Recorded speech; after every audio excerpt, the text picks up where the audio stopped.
Hello, and welcome to Conquering Finale. My name is Jason Lafredo, and today we're getting towards the end of our expression tool expedition. I wanted to show you a few things about what happens when you copy and paste expressions between files. There are some unique things that happen when you copy and paste between files depending on whether or not the elements within one file match the elements within the other file. And that goes for whether or not the categories match or the individual expressions themselves match. And what I mean by match is that all the settings are exactly the same. The settings in the expression designer for the individual elements, but also the category designer for the categories themselves. So when you have different combinations of what's similar and what's dissimilar, different things will happen. So I thought it would be interesting to kind of point out what those scenarios are and what the implications of those actually are. So now copying and pasting between files is fairly easy. It's just a question of selecting a measure, copying, going to the target file, and pasting. Now, one thing that you'll notice right off the bat, what happened right there is that it only copied over the forte and the mezzo forte marking. It did not copy over the tempo expression.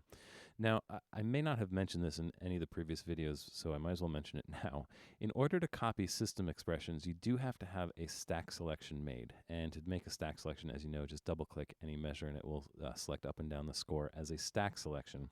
From there, you can copy, and you have to make sure you have a stack selection in the target file as well, and paste. And now the system expressions as well as the staff-specific expressions will get copied over. So just be aware of that slight little difference. And that will apply whether or not you're copying between files or within the same file. You do have to have stack selection selected in order to copy over system expressions. And the second thing you may have noticed is that it did copy over the manual positioning. As you can see, I moved this mezzo forte a little bit lower in the source file, and it got a little bit lower in the target file as well. In addition to that, what you can't see is that in the expression assignment dialog box for the mezzo forte marking, I changed it so that it shows on score only. That feature will also apply in the target version of that, the score only show on. And so any of the expression assignment changes that you make within this window will also get copied over. Now, as far as the different scenarios are concerned, so this is the first scenario where all of the elements that I just copied over existed previously in both files. And in the source file, you can see that in my tempo marks, here's the spirito. And in the target file, in my tempo marks, the spirito also exists. And obviously the forte and the mezzo forte exist. So in that scenario where the categories are exactly the same, the elements are exactly the same, the only thing that happens is that it copies over those elements into the score. Nothing gets added to the library, nothing gets changed in the library. It just gets added to the score.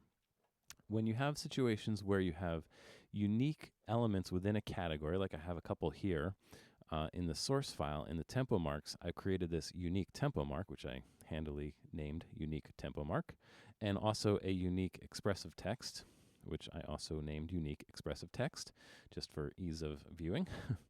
And these elements don't exist in the target file. As you can see, that expression doesn't exist.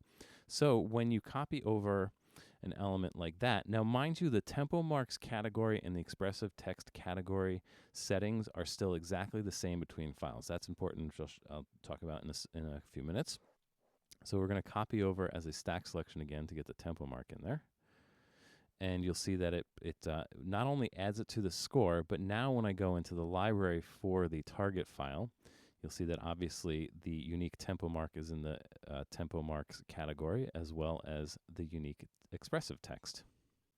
One thing to be painfully aware of is that even it only takes a very small change for Finale to consider the expression unique. For example, in this forte marking, now I'm in the source file, I'm going to go in here and I'm going to change the playback function of the key velocity here from 88 to 87. A minuscule change in the grand scheme of things, but I'm making that change. And now I'm going to copy this measure with that forte marking into the target file.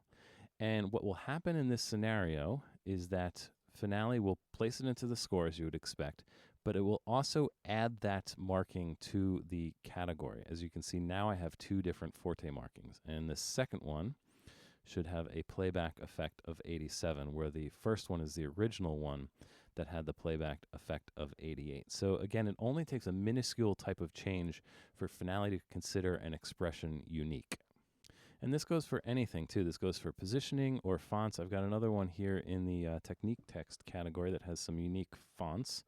And what's interesting is that as long as the category settings are the same between the two, because I haven't changed anything in the techniques category here yet, even if the expression itself is unique, it will get placed into the technique text category. Clearly, I have the use technique text category fonts unchecked here, so this is a unique font situation for this expression. But it still exists in the technique text category, which has not diverted from file to file in this particular case.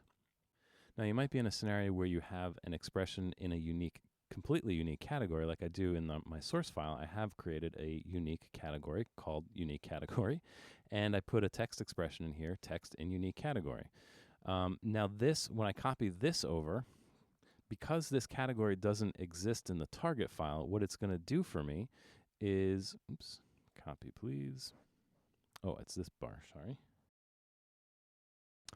What it's going to do for me is not only copy over the expression in and put it in the score, it's going to add the category and it's going to add the expression into the category, right? So this unique category did not exist in this target file before I copied and pasted. All right, so that's how that works.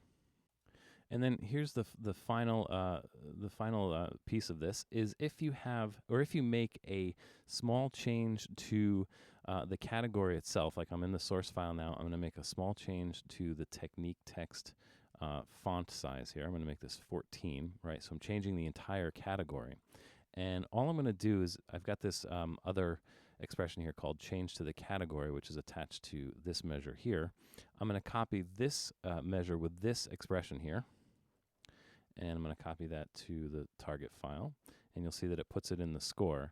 But also what it does is it creates a second technique text category, right? Because now Finale considers these two technique text categories unique. In fact, if you go to the category designer, this is the original one. You still see the text is at 12-point font, but the new one is now at 14-point font. So depending on what you're doing with other people's files, if you're copying back and forth, if they've made subtle changes to one of these core categories, it's possible that you could end up with a scenario like this where you get all of their dynamics or something in a new category that says dynamics, and you'll have to make a decision about whether or not just keep that there or do something else. And I'm going to show you a few tricks that once you have a situation like this, there's a few things that you can do. For example, I'm in the target file again, by the way. It's the one on the right. Let's go back to this dynamics category, and you'll notice now I have these two forte markings, which is sort of silly. There's no reason to have that. I mean, there's no reason to not have it, but if it's kind of messy to you and you kind of want all the fortes to be the same, what you can do here is just press the delete key or select the forte and choose delete, and that'll give us the option of, the second option here is delete element from both selection palette and score, or we can delete element from selection palette and replace in score with, and if we press select, we'll get another expression selection dialog box. Then you can just choose the original forte marking and assign that to this replacement and click OK. And now that forte will go away and it will be replaced by the original one, and nothing will happen in the score. That forte will still remain, and that's one way to do that. Something similar can be done with the categories as well. So I have this unique technique text category here, which I may not necessarily want. There's a couple things we can do to this, is just, if you don't want to lose the expression or expressions within this category, what you can do is actually just move it. So choose the move and then move it to the original technique text category. And it will ask you if you really want to do that, and you click OK. And now it's gone back to the original technique text category, and it also changes the font because you still have the use technique text category font selected. And now you just have this empty category, which of course, if you choose edit categories and you have that selected, you can just delete it. So now you've just removed that duplicate category. So that's another way to just sort of deal with it. And if you got a bunch of them, obviously in any category you can select more than one, just select one and shift select. So you can do this a bunch at a time if you need to. So that's copying and pasting between files. The other thing that can be done to get expressions from one file to another, I'm just going to close this file right here, don't save, and I've got another target file here. The other thing that can be done is you can export and import libraries of expressions. So I'm going to do that right now. I'm in the source file now. I'm going to File. I'm going to Save Library. And what we want to do here is find the expressions. Where are they? Shape expressions, text expressions, right? We can, if we don't want the shapes, just uncheck shape. In this case, it doesn't matter. I'll have both of them checked. And click OK. And it's going to ask you to create a file name. I'm going to call this my library for now. And I'm going to save it to my desktop. And I'm going to drag it over from my other desktop just to show you. I've got this. Where is it? There it is. I've got this library file now called my library. And go back over there. And then once you have that, you go into the target file, go back into the file menu, choose load library, desktop, my library, where are you? There it is. Choose my library, open, and it'll appear that nothing happened in the target file, but if you open the expression selection dialog box, what you'll see is that unique tempo mark. You get some new stuff in the technique text, right? Because the category is different. So it's also duplicating the category and a few miscellaneous blank categories for some reason. A little oddity about that. And of course, that unique category. So it essentially works the same way. If the expression exists in a similar category, it will add it to that similar category. If it exists in a new category, it will add the expression and add a new category. And basically, it does the same thing as if you had copy and pasted over.